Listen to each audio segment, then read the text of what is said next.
Não sei se você acredita na história do Cristo ou se você não acredita, mas a verdade é que todo ser humano tem algo, tem um elemento dentro de si, que carrega em si, que é algo chamado fé. Fé é aquilo que faz a gente levantar de manhã e acreditar que o dia vai ser diferente. Fé é aquilo que faz a gente levantar e almejar um novo dia, um novo tempo, um novo horizonte. Fé é isso que nos move a imaginar que pode existir sim algo além. É possível sim que seja diferente. É possível que hoje seja um dia diferente do de ontem. É possível que hoje traga alegria quando ontem trouxe tristeza. Todos nós carregamos dentro de nós uma pitada de fé. Alguns carregam dentro de si uma certeza de que existe uma energia cósmica que governa todo o universo e crê que essa energia é capaz então de mover tudo à sua volta e preparar algo. Alguns acreditam que a fé é aquilo que vai fazer com que eles devotem a sua vida, devotem os seus sonhos, devotem os seus prazeres a alguém e constantemente vão lá e renovam esses votos, renovam essas promessas. Mas a verdade é que a palavra de Deus em Hebreus 11 vai dizer que fé é a certeza daquilo que não vemos, que aguardamos. É interessante porque durante muito tempo eu cresci ouvindo, ensinando e aprendendo que fé era dar o passo e crer que Deus ia colocar o chão. E aí, certo dia, eu olhei o texto de Hebreus, e se você quiser abrir comigo, você pode abrir. Hebreus 11.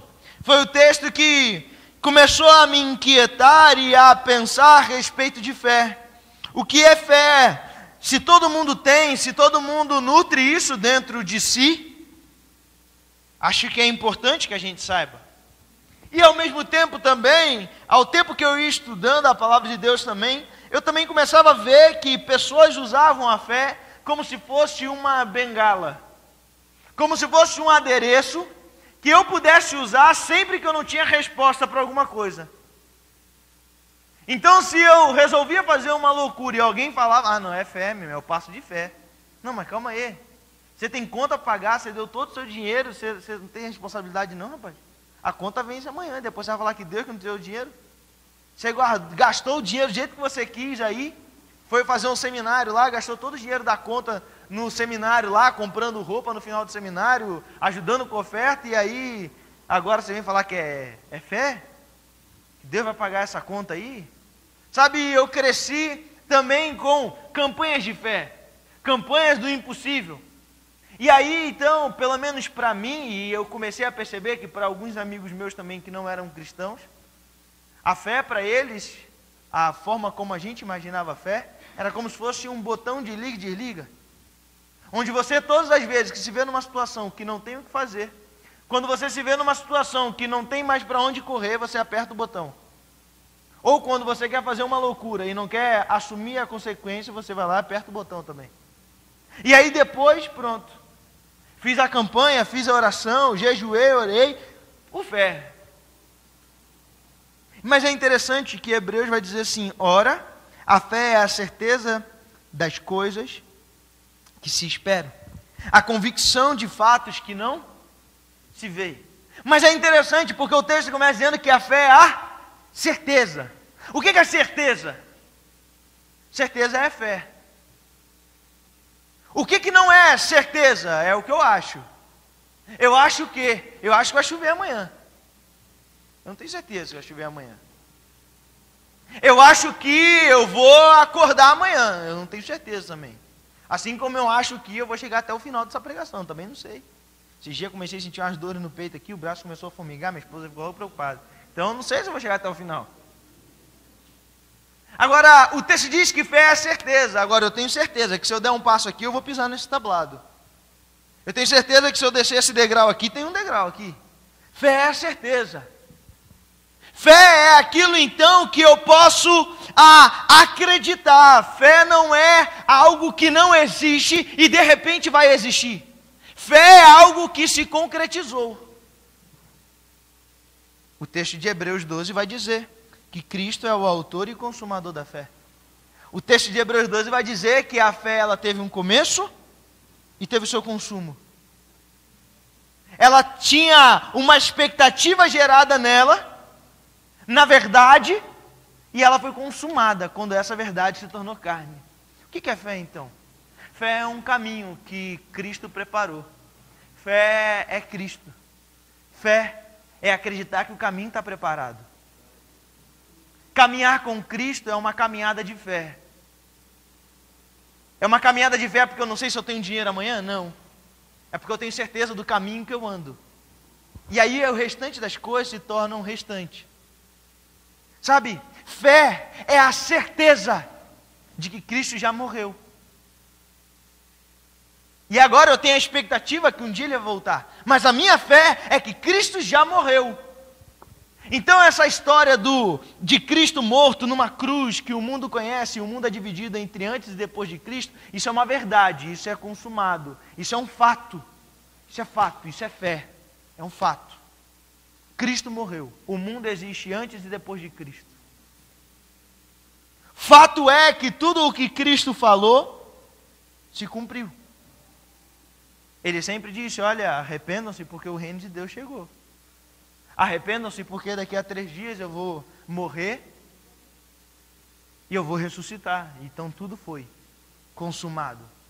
Fé é a consumação da certeza que nós temos. Mas a verdade é que fé, quanto conceito, ela é a certeza. Mas e fé como prática? Como que eu e você caminhamos então por esse caminho de certeza? O que eu e você nós podemos esperar no caminho de certeza? Eu não sei você, mas eu amo viajar. Eu adoro viajar e eu tenho muito hábito de viajar de carro. Ou de avião. Mas geralmente eu gosto mais de viajar de carro quando eu posso. Somente quando eu vou para casa dos meus pais, eu adoro ir de carro. Então, eu por amar viajar, ao preparar a minha mala, ao chegar os dias antes, eu nutro uma expectativa muito grande de chegar no meu destino. Eu não tenho certeza se eu vou chegar. Mas a minha expectativa toda é que esse dia chegue, é que chegue um momento onde eu chegue no meu local final. Eu não sei se eu vou chegar, eu não sei se meu carro vai furar o pneu, eu não sei se meu carro vai bater o motor no meio do caminho, eu não sei se eu vou sofrer um acidente, mas a minha expectativa é que no final eu chegue. Garanto que quando você vai lá, passa na CVC e compra lá o seu pacote de navio de final de ano lá, não sei quantos já fizeram isso, se você não fez, vai lá, é muito bom. Eu não trabalho na CVC, não ganho nada por isso, mas é muito legal. Eu já fiz e te recomendo, uma ótima viagem para você fazer, boa, barata e muito gostosa, muito bom.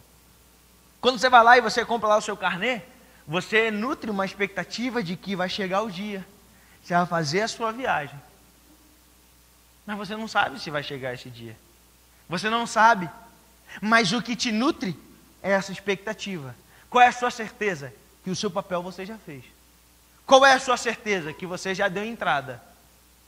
Qual é a sua expectativa? Que o dia vai chegar. O que é caminhar com Cristo então? Caminhar com Cristo é ter a certeza que existe um caminho paralelo a tudo aquilo que é proporcionado e que esse caminho existe. E que esse caminho eu posso caminhar por ele. E que esse caminho, por mais que eu não conheça, porque é um caminho paralelo ao que todo mundo estava andando, é um caminho do qual eu não nasci nele, mas é um caminho que eu decidi caminhar por ele. Aí então é ter a certeza de que esse caminho preparado por Cristo, ele talvez tenha rotas um pouco diferentes do que nós estamos acostumados. Talvez ele tenha buracos diferentes do que aqueles que nós estamos acostumados. Mas a verdade é que ele é um caminho preparado, que vai nos levar para o céu.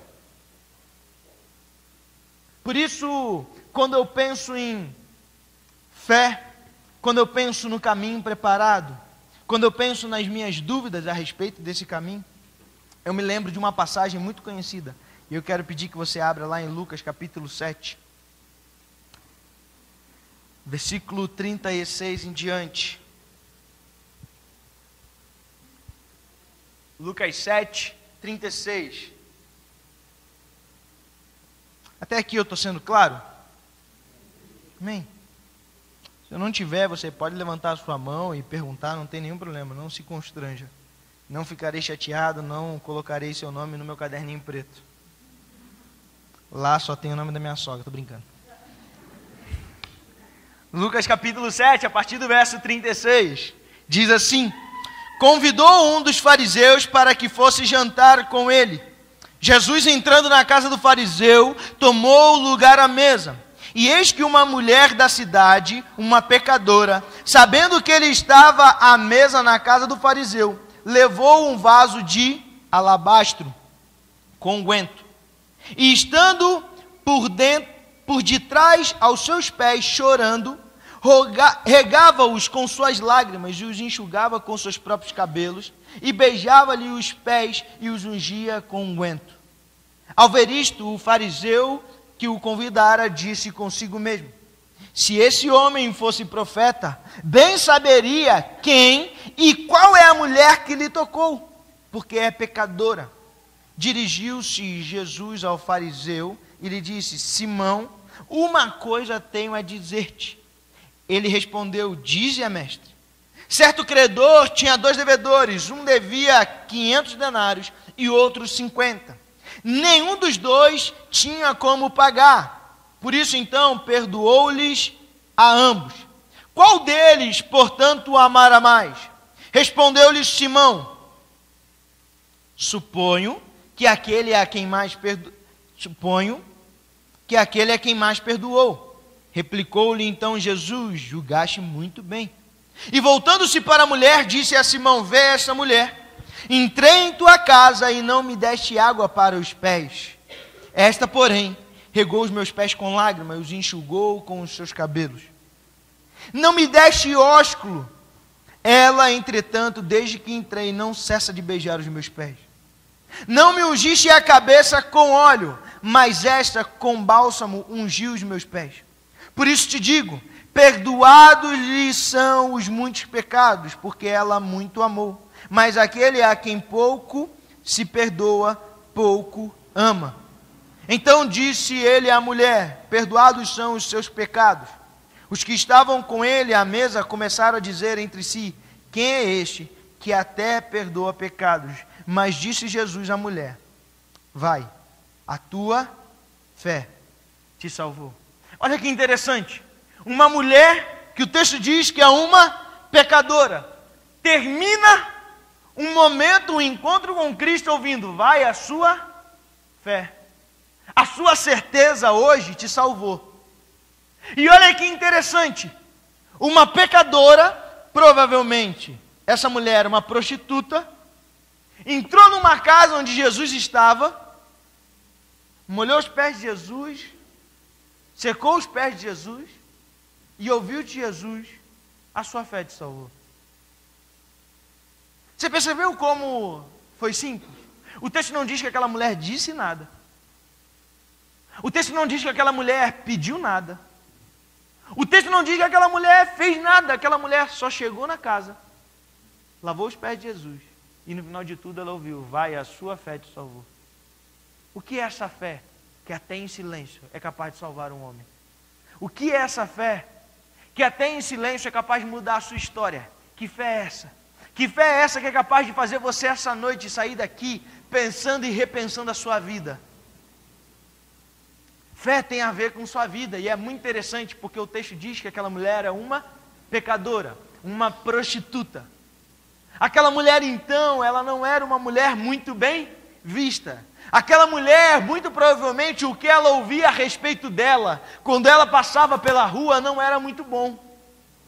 As prostitutas não podiam viver no meio da sociedade comumente.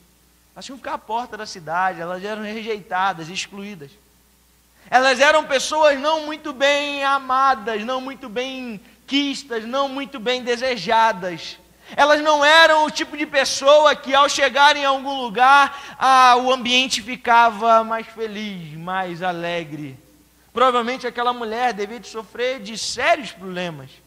Afinal de contas, você ser rejeitado, afinal de contas, você ouvir o tempo inteiro pessoas denegrindo a sua imagem, não é nada legal. Isso não faz bem para ninguém. simplesmente ouvir a vida toda que você não pode, que você não é capaz, que o que você faz nunca é bom, que você nunca vai ser digno, de que você nunca vai ser ninguém na vida. Essa mulher, muito provavelmente, ela ouvia isso o tempo inteiro. Por conta daquilo que ela decidiu fazer como profissão. Não estou aqui julgando se é bom, se é ruim, se é certo, se é errado. Mas aquilo que ela optou para a vida dela. Não sei por que ela optou. Mas a verdade é que ela optou por algo. E porque ela fez essa opção, ela agora tinha que ouvir palavras que o tempo inteiro a matavam. Ou seja, aquela mulher provavelmente era uma mulher muito triste. Aquela mulher provavelmente ela não acordava de manhã e falava: uau, que dia bom! Hoje eu vou viver um ótimo dia. Uau, que dia maravilhoso que o Senhor preparou para mim, eu vou me alegrar nele. Aquela mulher provavelmente não acordava de manhã e falava: caramba, mais um dia, deixa eu ver se está sol, deixa eu ver se está chuva. Não. Aquela mulher muito provavelmente ela devia de acordar bem amargurada, bem angustiada. É interessante porque hoje eu trabalho também com o Clube Love, que é um movimento que a gente trabalha muito a questão de sexualidade e tudo que tem a ver com a sexualidade. Pornografia, homossexualidade e tudo mais. E é muito interessante, porque nesse tempo a gente até hoje não conheceu, não conhece nenhum homem ou mulher que tenham escolhido alguma ação sexual, alguma atitude sexual diferente daquilo que é padrão e viva bem com isso. O que eu estou querendo dizer? Eu nunca vi um travesti acordar de manhã e falar: uau, que maravilha, eu adoro fazer isso. Nunca vi. Eu nunca vi uma garota de programa acordar de manhã e falar: uau, olha que dia bom. Uau, eu posso sair na rua sem precisar esconder o meu rosto de ninguém. Uau, eu posso abrir a porta da casa do meu pai e da minha mãe e dar um abraço neles e falar para eles qual é a minha profissão. Nunca vi. Eu também nunca vi também uma menina também que já dormiu com mais de um homem, que se sinta em paz, tranquila, se sentiu amada, que se sente querida. Ela sempre, dentro dela, ela fica sempre com a sensação: já me usou. Será que o próximo não vai me usar também? Para o homem talvez seja um pouco mais tranquilo. A gente vive numa sociedade onde para a gente o homem é mais tranquilo, né? Quanto mais melhor. Mas a verdade é que também o homem lá no fundo, ele também passa também pelas suas crises. Será que um dia eu vou encontrar aquela com quem eu vou construir a família que eu tanto sonhei? Porque afinal de contas, se você é machista, lá no seu fundo do seu coração, o que você quer é uma mulher para construir uma família com você, que te ame, que lave as suas roupas e lave a sua casa. Por mais que você pegue todas, por mais que você tenha a vida sexual ativa, o que você mais quer é uma para morrer com você. E você não vive bem com isso enquanto você não acha essa uma. E mesmo quando você acha essa uma, você passa a vida toda perseguindo essa uma, porque essa uma tem que te provar para o resto da vida que ela é a mulher que você pode ficar tranquilo. Então isso faz com que uma sociedade como a nossa cresça doente. Isso faz com que uma sociedade como a nossa, a gente veja tantos meninos e meninas de 12, 13, 14, 15 anos, e isso eu falo porque isso eu vejo, isso eu acompanho, e isso é a realidade. É só você ir em qualquer escola pública, particular, daqui de São Bernardo, que você vai ver crianças que já não conseguem mais lidar bem com as próprias emoções, porque estão se sentindo usados, porque já não acreditam mais em família, já não acreditam mais que é possível papai e mamãe serem felizes. Um lar que tem fé, que tem esperança, que olha para o dia de amanhã e almeja algo diferente. Sabe, aquela mulher, ela é praticamente o retrato de nós hoje. Essa mulher é o retrato de uma sociedade que, por mais que tome as suas atitudes, ela vive com crise dentro dela mesma. Por mais que no final do dia apareça para todo mundo que a gente está feliz e que a gente está com a vida boa, no final de tudo a gente se questiona, a gente se pergunta, a gente se reavalia e no final de tudo, muitas das vezes a gente não está feliz com a gente. A gente não está feliz com o carro que a gente tem, a gente não está feliz com a casa que a gente tem, a gente não está feliz com o filho que a gente tem, a gente não está feliz com o cachorro que a gente tem, a gente não está feliz com a igreja que a gente está, a gente não está feliz com nada, a gente não está feliz, porque a gente queria algo diferente. A gente queria poder viver por algo maior, algo que não se acabasse, algo que pudesse gerar dentro de mim e de você uma esperança de que no final de tudo vai valer a pena ter vivido. Eu não sei você, mas eu tenho uma crise muito grande. De vez em quando eu fico, mas será que no final da minha vida eu vou ter me arrependido de não ter vivido? Será que quando eu estiver velho eu vou olhar para trás e falar assim, caraca, mas a vida era só isso mesmo? Será que a vida era só isso? Era acordar de manhã, ir para uma escola, para uma faculdade, trabalhar e comprar coisas e acabou? Será que a vida é só isso? É interessante porque o texto diz que essa mulher, ela tinha um vaso de alabastro, ela carregava consigo um vaso de alabastro. Um vaso de alabastro não era um vaso pequeno, não era um vaso que você carregava na mão. Não tem nenhum vaso aqui, não é um vaso que você carregava na mão para cima e para baixo. Não era um vaso que você comumente vinha uma prostituta com ele na mão, do lado. Mas uma coisa é verdade. Você só via prostitutas bem remuneradas se banhando com alabastro. Essa mulher era uma prostituta provavelmente rica. Provavelmente ela era uma prostituta que não cobrava barato pelo seu programa. Mas é interessante porque o texto diz que essa mulher estava com o vaso na mão e ela foi encontrar com Jesus.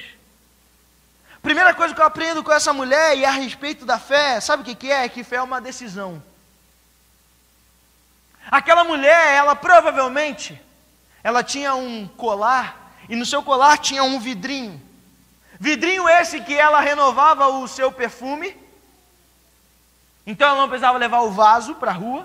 Ela tinha no seu pingente um frasco menor de perfume. E durante o dia, entre um atendimento e outro, entre um programa e outro, ela renovava o perfume. Então ela estava sempre cheirosa, mas não precisava andar com um vaso grande, ela andava com o seu pingente.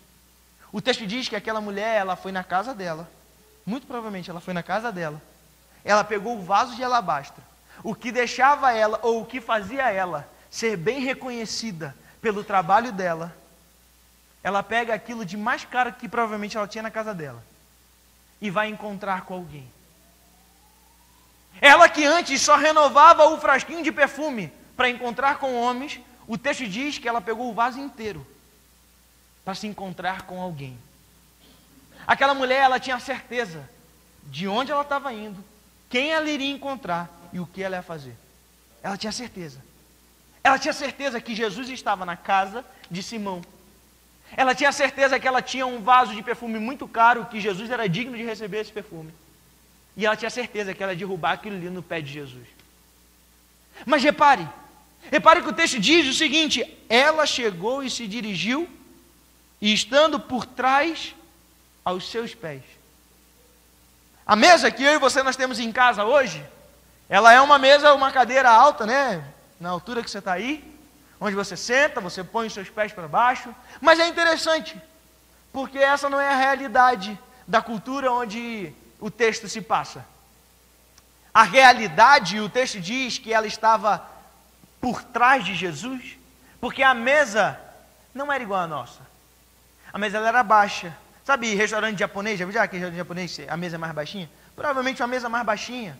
Jesus provavelmente ele estava com o seu peito ou com os seus braços escorado na mesa, ela sendo mais baixa, e com os seus pés para trás. Era o comum de se sentar à mesa, colocar os pés para trás. O texto diz que aquela mulher chegou quieta e foi para trás de Jesus. Aquela mulher não chegou desesperada, ela não tomou uma decisão porque ela falou assim: ah não, o que vai ser de mim? Eu preciso ter fé. O que vai ser de mim se o mundo acabar hoje e Jesus voltar? O que vai acontecer comigo? Não, ela não estava com medo. Aquela mulher não estava com medo, ela não estava desesperada, ela não estava E não, eu preciso de Jesus, eu quero Jesus. Não, ela não estava. E alguns teólogos, inclusive, vão dizer que provavelmente essa mulher já seguia Jesus. Alguns historiadores vão dizer que ela já seguia Jesus. Aquela mulher não estava desesperada. Ela não estava preocupada com o dia de amanhã. Por quê? O dia de amanhã ela tinha expectativa que iria chegar, mas ela não tinha certeza. A certeza que ela tinha era do dia de hoje. A certeza que ela tinha, o que ela podia se apegar era o hoje. A certeza dela que ela podia pisar era o hoje. Ela falou assim, hoje então, eu vou fazer algo que vai mudar a minha vida. Aquela mulher então, ela pega aquele vaso, e provavelmente quando ela estava andando, ela devia de pensar, se eu jogar esse perfume todo, eu não vou ser mais reconhecida, e não vou poder mais cobrar o mesmo horário do meu programa. Se eu jogar esse perfume todo, talvez amanhã eu não tenha nem cliente, talvez amanhã eu não tenha nem um pão para comer. Talvez amanhã eu vou acordar e a despensa vai ficar vazia. Provavelmente aquela mulher ali, ela estava também abrindo mão do seu emprego, então ela estava pensando, uau, vai ser uma mudança radical depois que eu jogar esse perfume no pé desse homem. Vai ser uma mudança completamente na minha vida. E aí o texto diz que essa mulher chega calma, silenciosa, por trás de Jesus. E aí algo inesperado acontece. Alguma coisa fugiu do controle dela. Ela começa a chorar. Perceba que aquela mulher tranquila, serena, certa e convicta do que estava fazendo, é surpreendida por algo que ela não esperava. Ela começa a chorar. Leandro, como é que você sabe que ela não estava esperando? O texto não diz nada disso. O texto não diz, é verdade. Mas muito provavelmente, porque o texto diz que ela soltou o seu cabelo e começou a secar o pé de Jesus, isso me indica, ou isso me faz crer que aquela mulher, ela não estava preparada para aquilo. Porque a mulher não soltava o cabelo para ninguém.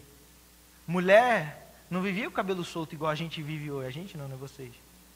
Mulher não vivia com o cabelo solto igual vocês vivem hoje. Mulher vivia com o cabelo preso. Mulher não soltava cabelo. Mulher soltava cabelo, sabe quando? Na noite de núpcias. Só para o marido. Ela não soltava cabelo para qualquer um. Ah, passou, solta cabelo que hoje está calor. Não tem essa não. E digo mais, se ela era uma prostituta, provavelmente o cabelo dela estava bem enfeitado, bem ornamentado. Era muito comum prostitutas andarem com o cabelo cheio de breguedegue aqui agarrado. E ela provavelmente estava com aquele monte de breguedegue. Deve ter demorado um bocado de tempo para tirar aquele monte de troço do cabelo. Né? Mulher foi para tirar uma xuxinha, um lacinho, já demora, imagina, cheio de treco no cabelo. Aquela mulher então, ela tira pacientemente e começa a secar os pés de Jesus. Porque ela fez uma conta muito rápida na mente dela. Poeira com água, o que faz? Lama. Olha o que eu fiz. Vim aqui para adorar a Deus, o que eu fiz? Entreguei lama para ele. Toma essa lama aí, pega aí. Antes eu estava só com o pé cheio de poeira, era só bater que saía. Agora tem uma lama agarrada aí. Pega essa lama aí, pega esse barro aí. Aquela mulher ficou desesperada. Algo fugiu do controle dela. Algo saiu do controle. Quando ela estava convicta do que estava fazendo, com quem estava fazendo e o porquê estava fazendo, fugiu do controle. Mas aquela mulher, ela tomou uma atitude que foi diferente de tudo aquilo que foi tomado. Aquela mulher, ela não correu. Ela não saiu do lugar dela. Ela não pediu uma toalha para ninguém. Ela deu o jeito dela. Ela deu o jeito dela, o que ela tinha na mão. E aí é interessante que, percebe o que um fariseu fala? Ah, se esse Jesus soubesse mesmo quem é essa mulher, se Jesus conhecesse mesmo quem entrou nessa igreja aqui hoje à noite, ah, duvido. Duvido que ele ia passar daquela porta ali, não ia. Se Jesus soubesse quem está aqui dentro hoje, se Jesus soubesse quem está lá pregando hoje, ah, não entrava nem naquela porta ali. Se soubesse que é um pecador miserável, ah, Jesus não ia chegar aqui hoje não. Não ia mesmo. Jesus conhece quem é o Leandro. Ah, ele não ia entrar aqui não. Presta atenção. Aquela mulher estava ali, quieta, e aí o fariseu falou, meu Deus, se esse homem aí, esse cara, fosse realmente um caminho preparado, um caminho de certeza, Se realmente ele fosse um caminho que eu pudesse confiar, ele não ia caminhar com esse tipo de gente. E aí Jesus fala uma história muito interessante. Fala de 2 homens, um que devia 50, outro que devia 500 denários. E aí fala, olha, o devedor, o credor perdoou os 2. Quem foi mais perdoado? Aquele que entendeu que devia mais. E aí Jesus estava falando para Simão, Simão, você entendeu qual é a mensagem que eu vim falar aqui para você? Você entendeu qual é a conversa que a gente está? Afinal de contas, eles estavam numa conversa, lembra que eles estavam numa conversa? Provavelmente Jesus estava falando coisa a respeito do reino de Deus. E ele estava falando que o reino de Deus é um lugar de pecadores. Provavelmente ele estava falando que o reino de Deus é para todo aquele que nele crê. E entregue a sua vida a um novo caminho. Um caminho que ele mesmo estava preparando. O caminho que seria consumado na sua morte e ressurreição. Simão não estava entendendo ainda o que Jesus estava falando. Sabe, eu acho que às vezes as pessoas não entendem o que Jesus está falando e o que é o caminho de fé, porque nós não entendemos ainda o que é fé. Sabe, eu acho que as pessoas ainda não ficam impactadas com a forma como a gente vive, porque a gente não entendeu o que é fé. Sabe o que é fé? Sou eu acordar amanhã, ir para o meu trabalho e ser o melhor funcionário da minha empresa. Isso é fé. Por que eu deveria ser o melhor funcionário? Eu não tenho certeza se vão continuar me pagando. Esse ano, quantos melhores funcionários foram mandados embora? Por que eu deveria ser o melhor? Por que eu deveria continuar trabalhando? Eu não tenho certeza se eu vou continuar com o meu emprego. Por que eu continuo fazendo melhor? Por que eu continuo me esforçando para ser o melhor marido? Eu não tenho certeza se minha esposa vai ser fiel para mim. Por que eu vou ser o melhor para ela? Por que eu continuo buscando ser a melhor esposa? Se meu marido daqui a pouco me trai? Por que eu devo ser o melhor filho? Se eu não sei se meu pai e a mãe me amam de verdade. Afinal de contas, eles nunca demonstraram amor por mim. Por quê?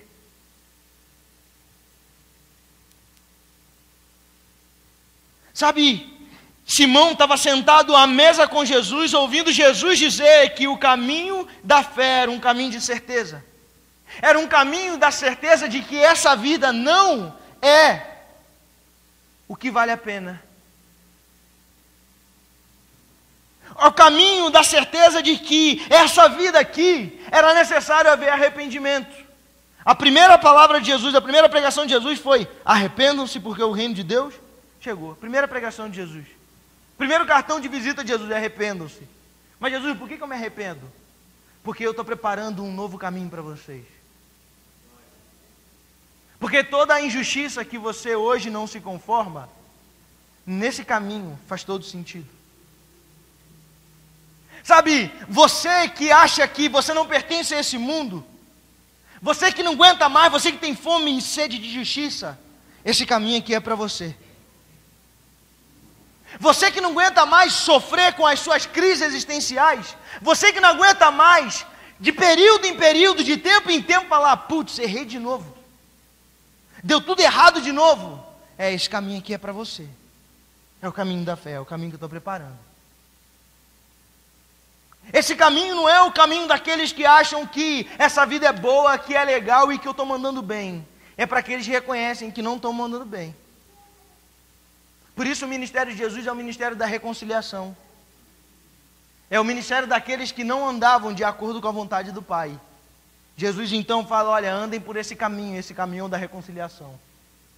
Esse caminho aqui levava para o inferno, esse aqui agora vai te levar para o reino dos céus. Logo, a fé não é uma bengala que nós usamos de vez em quando, meus irmãos.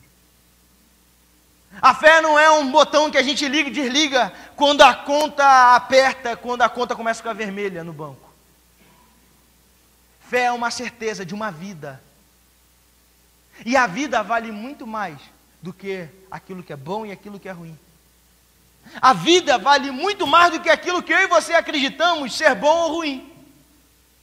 A vida só faz sentido quando eu e você temos fé, esperança, expectativa de que é possível não mais viver, simplesmente achando o que é bom e o que é ruim. E se tem um povo que adora viver o que é bom e o que é ruim, é crente. Pensa num povo que gosta de saber o que é bom e o que é ruim. Porque eu quero o que é bom, eu quero o que é bom. Então eu vou para a Bíblia, eu quero ver o que é bom e o que é ruim, porque eu quero ver bom. Então eu quero saber o que pode e o que não pode. Onde eu devo e onde eu não devo ir. Como eu posso ou como eu não posso me comportar. Eu quero saber o que é bom.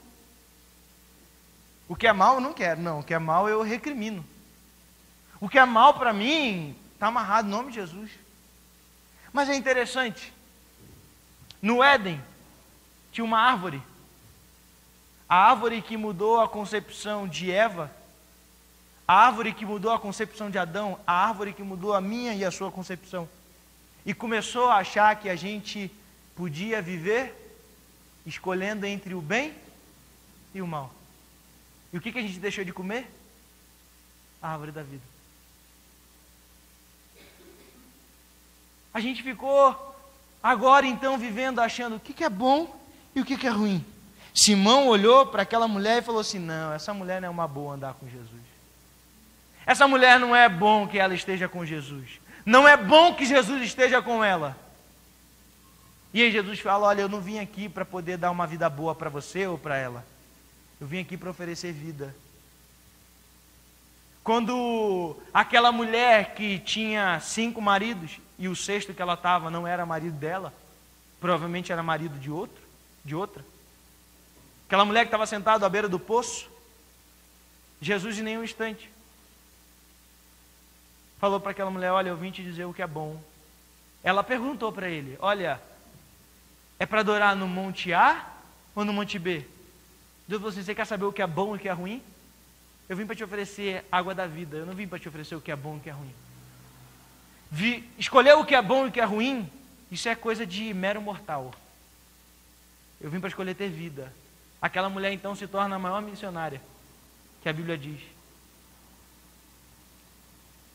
Tem um caso muito interessante. Eu estava ontem conversando com um amigo meu que começou o Clube Love junto comigo, o Tiago. E aí a gente estava lembrando, tem uma passagem onde um soldado romano, um general, pede para que Jesus cure o seu servo. Meus irmãos, deixa eu te falar uma coisa. Os escravos, muitos deles, serviam como objeto sexual para os seus senhores. O que fez um general chegar para Jesus e falar: olha, por favor, cura o meu servo? Já parou para pensar nisso? O que fez? O texto não diz, mas meus irmãos, eu, abrindo meu coração para você, eu tenho muita tendência a achar que aquele escravo era um namoradinho muito próximo daquele general. Jesus curou aquele servo. Sabe, a maior discussão hoje nas igrejas, e aquilo que mais tem sido falado, é entender como que a gente vai receber os gays nas nossas igrejas. A maior discussão que tem hoje. A maior crise existencial que o crente vive hoje é como que eu vou receber o gay. O gay não está nem aí para você. Mas você está perturbado. Meu Deus do céu, e se um gay entrar aqui hoje, gente? Como é que vai ser? Se ele passar por aquela porta? Ferrou. Se sentar do meu lado? Já imaginou? Você sentado e agora, daqui a pouco entra um gay aí sentado do seu lado? Já imaginou se você chega nessa igreja e tem um gay ali na porta, entregando boletim para você, meu irmão? O que você faz? Não. Esse Jesus não anda com esse tipo de gente. Esse Jesus não aceita, ele repudia esse tipo de gente, ele bota para correr. Ele não é bem-vindo no meio social. Não é. Ele vive à margem, ele vive à porta. Era isso que Simão estava falando para Jesus. Jesus, essa mulher não deveria viver aqui nesse meio. Essa mulher aqui, ela deveria ficar à margem, à porta da cidade, se vendendo. E eu vou só piorar um pouquinho essa situação. Daqui a um tempo você vai ter seus filhos, ou você já tem, o seu filho vira para você e fala que é gay. Aí você fala para ele, não, filho meu não nasceu para seguir, não. Não vem com esses papos pra cima de mim, não. Ou seu filho daqui a pouco vira para você e fala, mãe, eu estou usando maconha, cocaína, sei lá. Ah, filho meu não nasceu para isso, não. Filho meu nasceu para quê? Para escolher o que é bom e o que é ruim. O que eu ensino meus filhos? A escolher o que é bom. E o que é ruim? Repudiar. Meus irmãos, Jesus ele estava ensinando para Simão que o que ele vem ensinar é como ter vida. É como, independente das escolhas que as pessoas fazem, a como torná-las dignas de novo. A como oferecer uma nova vida, um novo amanhã. Uma nova história de vida. Quem desacredita de gente somos nós. Cristo nunca desacreditou de ninguém. Por isso, essa lição de fé, ser esse caminho, é o caminho da certeza. É o caminho da certeza que eu estou andando pelo caminho da verdade e da vida. E que todos aqueles que quiserem chegar até mim, porque eu sei por onde eu ando, porque eu tenho certeza de por quem eu ando, podem andar comigo, podem caminhar ao meu lado, porque eu não estou aqui para dizer o que é bom e o que é ruim, eu estou para oferecer vida. Sabe, esse dia eu estava pensando se eu não fosse crente, de vez em quando eu faço essas doideiras na minha cabeça, né? Estava pensando, pô, se eu não fosse crente, será que eu ia gostar de crente? Porque crente é um povo chato, não é? Cá para nós. Hã? Irmão, crente é chato. Se você tiver a experiência de visitar outras igrejas, conhecer outros crentes, você vai ver que crente é chato. Tem um povo, chato é crente. Eu estava pensando, falei, Deus, se eu não fosse crente, será que eu gostaria de crente? Se eu não fosse desse meio aí e tal, será que eu ia gostar? Né? E vou te enganar não, eu fiquei um bom tempo pensando se eu ia gostar de crente. Eu cheguei à conclusão que eu não ia gostar de crente não. Não ia não. Eu não ia. Sabe por quê? Você já viu algum crente respeitar a sua história? Já viu algum crente respeitar a sua história? Você chega todo acabado na igreja, e aí você tem um casamento destruído, sua vida está destruída, sua família está toda destruída. Qual é a primeira coisa que um crente fala para você? Precisou orar. Está tudo errado aí, não. Vamos consertar esse negócio agora. Vamos consertar tudo. Ele não perguntou seu nome, ele não perguntou o que você faz da sua vida, ele não perguntou como é que você chegou a tudo isso, ele não perguntou sobre as suas escolhas, sobre a sua rotina, ele perguntou nada, ele só falou só que tudo que você está fazendo é errado. E que tudo que você está fazendo agora tem que mudar, não. Aqui é o seguinte, pô, você ficar aqui com a gente, ó, chegou aqui, quer andar com a gente? Vai para a classe de novos mesmo, não. Aqui não, vai para lá ser formatado, não. Não quero nem conversar contigo. Você chegou aqui, e você falou para mim que você é homossexual? Meu Deus do céu. Ó, não vamos marcar nem gabinete nós dois sozinhos, meu irmão. Não. O que vão pensar por aí? Não, vamos fazer o seguinte, cara. Vai lá para a sala de novos membros, lá você vai aprender. Sabe, crente perdeu a essência de oferecer vida para as pessoas. Crente perdeu. Sabe, a gente olha para as pessoas simplesmente para dizer para elas o que é certo e o que é errado, o que elas devem ou não parar. Meu irmão, olha para quem está do seu lado e pergunta para ele como é que está a semana dele. Sabe, olha para quem está do seu lado, sentado com você domingo pós domingo, sábado pós sábado, e apresenta para ele uma vida além do horizonte. Uma vida além do que ele está enxergando agora. Às vezes o que a pessoa que está do seu lado está enxergando agora é que a vida dela não tem solução. Que ela não tem esperança de amanhã. Às vezes o que ela está aí do seu lado é pensando que ela não pode sonhar em ser alguém melhor do que os pais dela foram. Porque afinal de contas ela nasceu numa comunidade, o pai e a mãe dela não pôde pagar uma boa escola para elas. Eu falo isso porque eu nasci num lugar chamado São Gonçalo, no Rio de Janeiro. Se você conhece, não precisa guardar carteira, eu não sou assaltante. Mas São Gonçalo, no Rio de Janeiro, é meio barra pesada. Geralmente, quando eu falo que eu sou de lá, eu já falo não precisa guardar carteira, fica tranquilo, Jesus já me salvou disso, fica em paz. está tranquilo, não vou te assaltar hoje. Né? Porque o pessoal fala, pô, o cara já é pastor, né? Mora em São Gonçalo, flamenguinho, o pessoal fala, pô, é assalto, é quadrilha, o cara sozinho é quadrilha. É ou não é? É ou não é? Hoje em dia o pessoal fala, pô, você é pastor? Eu falo, calma aí, você está com medo de ser assaltado? Né? Porque todo mundo fala que pastor é ladrão, né? Está com medo de ser assaltado? Se tiver com medo de ser assaltado, eu não sou, mas se tiver tranquilo, eu falo que eu sou pastor. Né?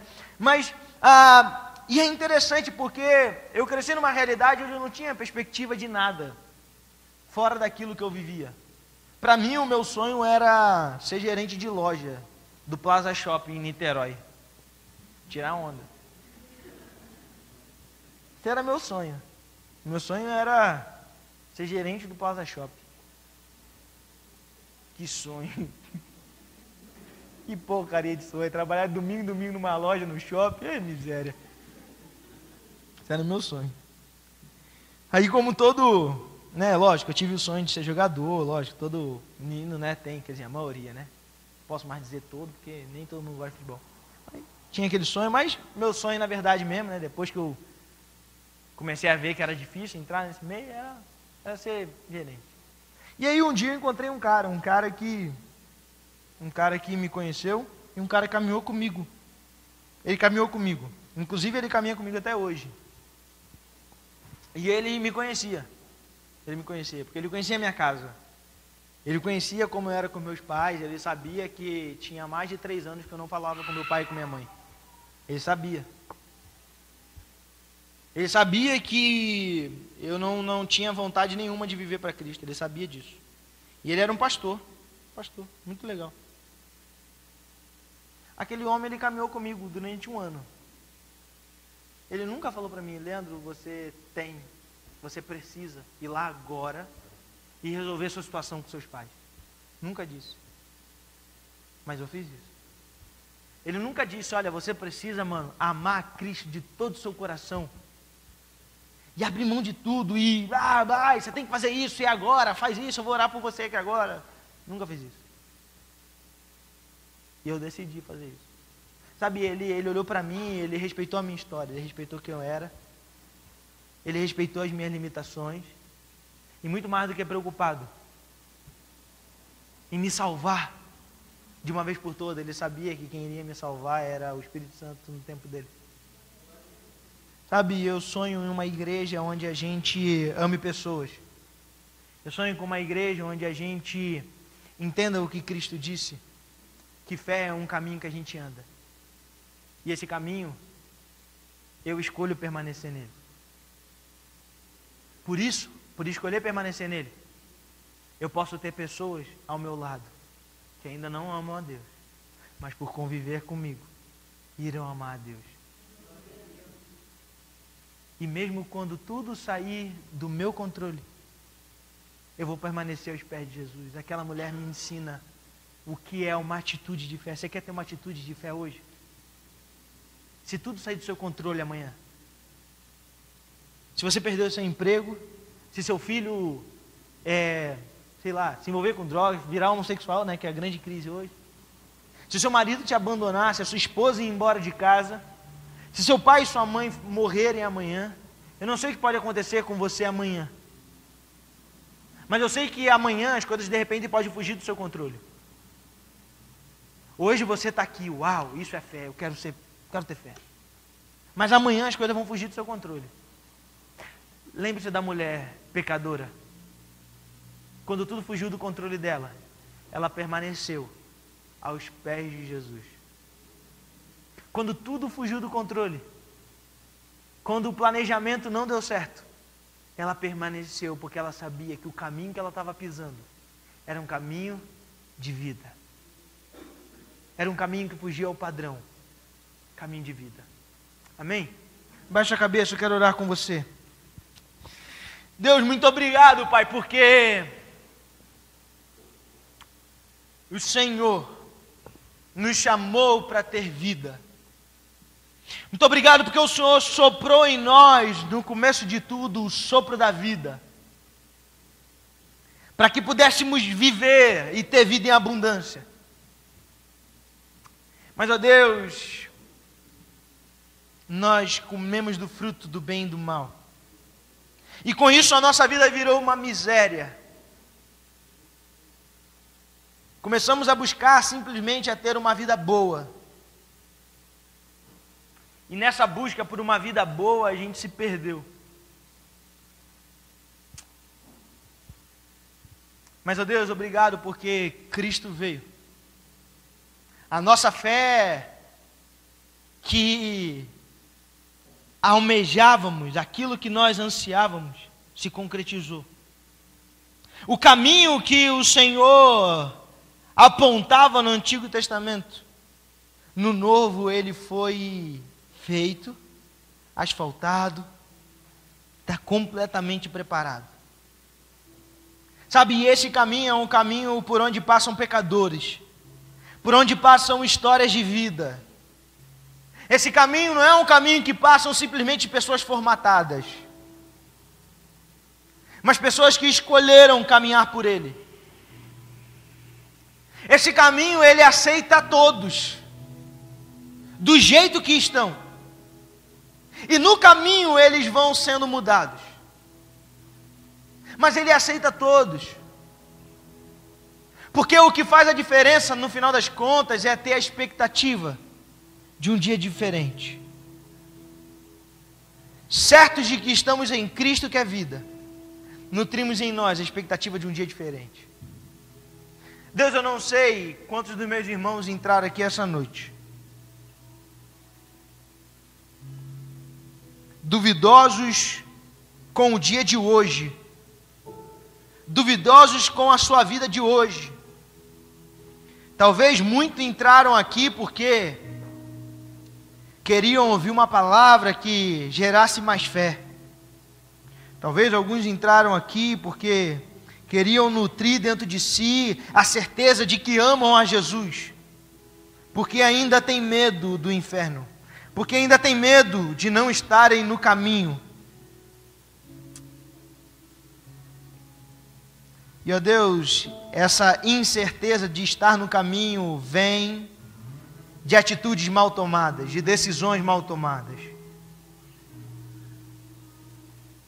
E com certeza tem uma voz no coração dos meus irmãos acusando eles de alguma decisão não tomada, de alguma coisa que fizeram que não te agradou, e talvez alguns deles essa noite estão se sentindo indignos, estão se sentindo como filhos desamparados que precisam fazer algo.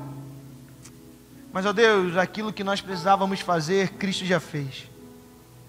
Por isso, como eu sei que o Senhor quer, assim como o Senhor quer, assim como o Senhor poderia pagar pelos nossos pecados de outra forma, o Senhor, na sua multiforme sabedoria, poderia pensar em outra forma de Cristo pagar, mas Ele precisou sofrer a humilhação e a vergonha da cruz. Pai, essa noite, a minha oração é que os seus filhos se manifestem, os seus filhos arrependidos, os seus filhos que entendem que até hoje estavam simplesmente preocupados em oferecer uma resposta para o certo e para o errado do mundo, mas que essa noite querem oferecer vida, essa noite querem viver por algo maior, querem ter uma missão maior. Por isso, ó Deus, que eles se manifestem. E se é com você que eu estou falando, eu quero só te convidar a colocar a mão no seu coração. Eu não vou pedir você vir aqui para frente, não vou pedir para você levantar, mas eu queria só que você colocasse a mão no seu coração, sinalizando para Deus, não para mim, falando: Pai, eu entendi que o Senhor me chamou para algo muito maior do que certo e errado. O Senhor me chamou para ser alguém que gera sonho na vida de pessoas, que torna o indigno filho, que torna o desprezado filho. Pai, em nome de Jesus, ó Deus,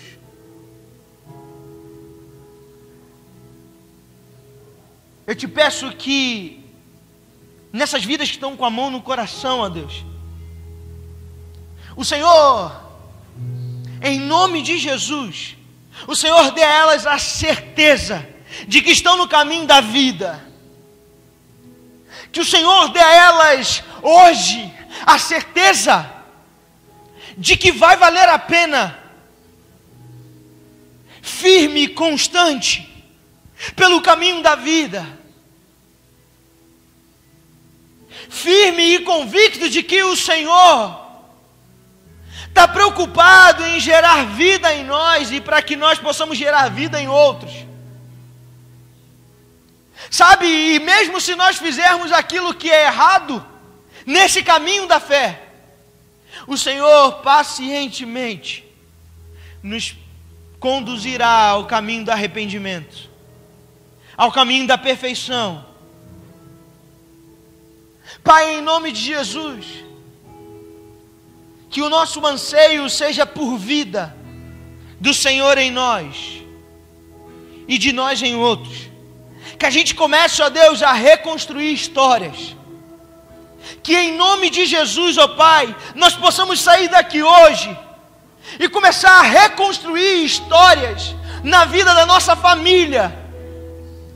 Pessoas que nunca tinham conhecido a Cristo, porque nós colocamos barreiras do que pode e do que não pode. Pai, que em nome de Jesus essas barreiras possam ser quebradas pelo Seu amor esse dia, hoje. E que pessoas, ó Deus, que antes não tinham fé, não tinham expectativa de um futuro diferente, possam ouvir de nós: Cristo perdoa os seus pecados, vamos caminhar juntos. Deixe Ele te tratar e te curar no processo. Deixe Ele te conduzir para uma vida diferente. Pai, em nome de Jesus, dê ousadia aos meus irmãos. Dê ousadia a nós, para sermos transformadores de vida.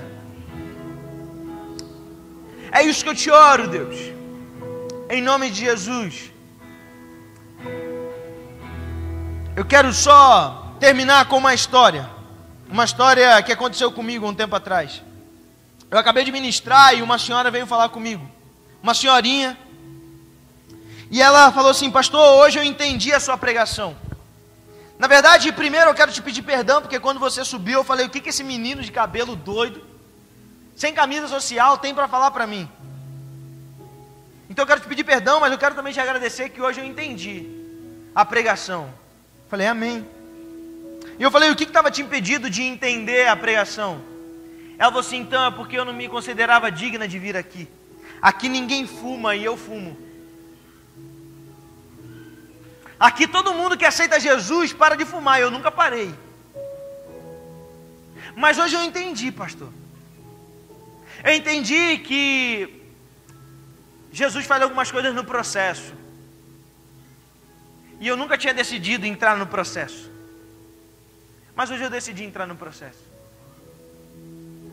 Falei para ela, falei: olha, a minha oração vai ser para que no processo você descubra o que é vida. E descubra o que vale a pena ou não carregar com você na sua vida. Tempo depois eu recebi um e-mail na minha conta. E o e-mail era aquela senhora. Ela contando, falou: pastor, eu fui liberta.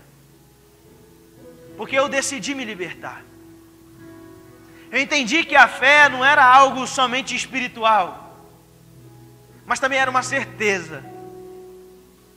Sabe, talvez você saia daqui falando: não, Deus, olha, se você me tocar, eu vou mudar. Não espera não. Toque Deus. Faça como aquela mulher. Toque Deus. Derrame perfume.